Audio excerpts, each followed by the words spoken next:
So Ben, thanks so much for your time. Ben, I think the opportunities of the informal market on the continent are well understood. It just looks like exploiting that benefit from a company's perspective has been difficult. Why do you think so?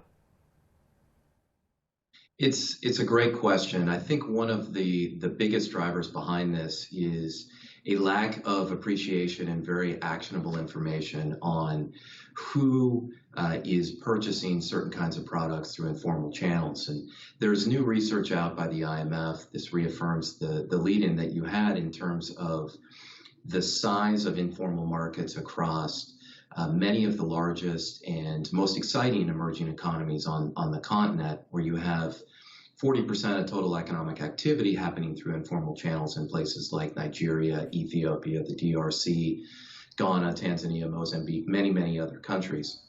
And understanding where there is the greatest concentration of demand for mass market products, particularly in consumer goods like personal care, household goods, beverages, and actually really understanding purchasing patterns, preferences, and overall potential demand is super important. And the fact that much of this is happening through informal channels and not being tracked through modern retail point of sale data makes it challenging for many companies to truly understand where their consumers are and how they're behaving.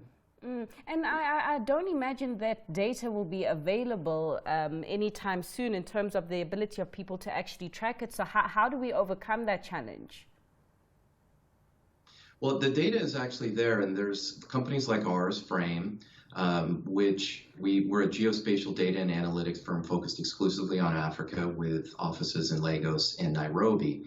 And what we do is take a very different lens to understanding African consumers, where we rely on data that's directly captured from African households and merge that together with satellite imagery and apply machine learning algorithms to understand and identify consumers down to hyper-local levels. And I'm talking about 1 square kilometer grids across almost the entire continent, and being able to take a very multi-dimensional view of what consumers look like, what they're buying in what volumes, and then can work with companies to actually understand how to optimize their distribution channels and their brand and marketing campaigns.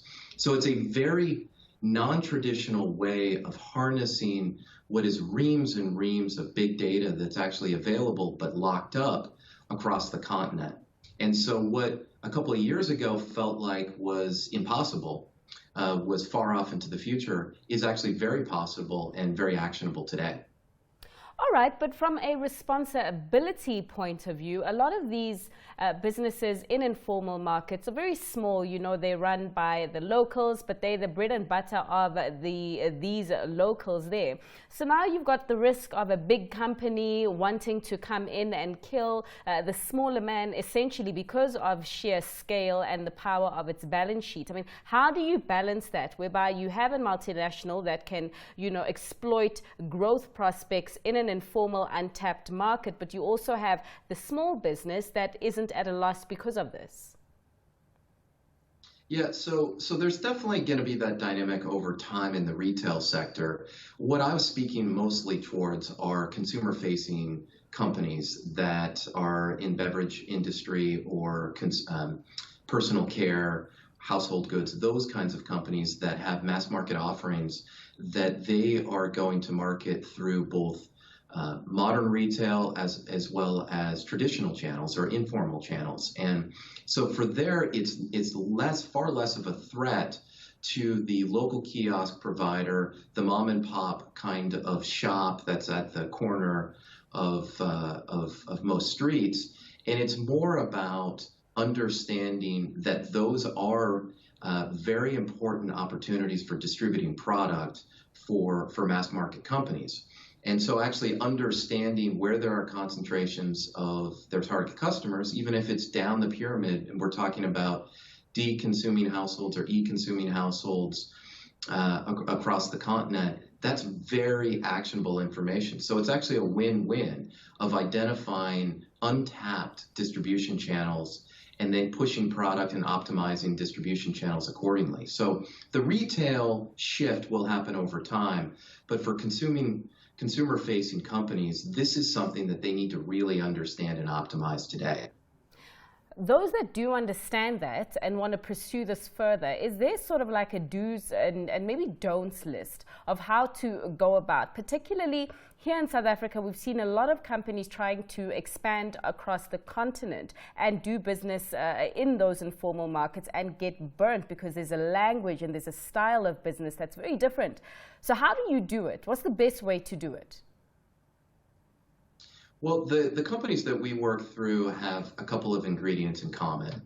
Some of the factors that you were talking about in terms of just really understanding the local market dynamics, with either partnering with local entities that have decades of experience, or really focus on hiring local staff that are seasoned. But the additional component, which is actually where I think a lot of companies have gotten it wrong, or have a mixed track record over the last 5 or 10 years, is actually not truly quantifying the total addressable market, and not just even in a national sense, but down to neighborhoods in major urban markets or understanding rural markets, and truly knowing where their customers are, what kind of media they're consuming to be able to reach them through brand and marketing campaigns, and then build their partnership model and their distribution channels accordingly. So starting from the bottom up in terms of where there is true demonstrable demand and buying power, and then feeding that into their go-to-market strategies.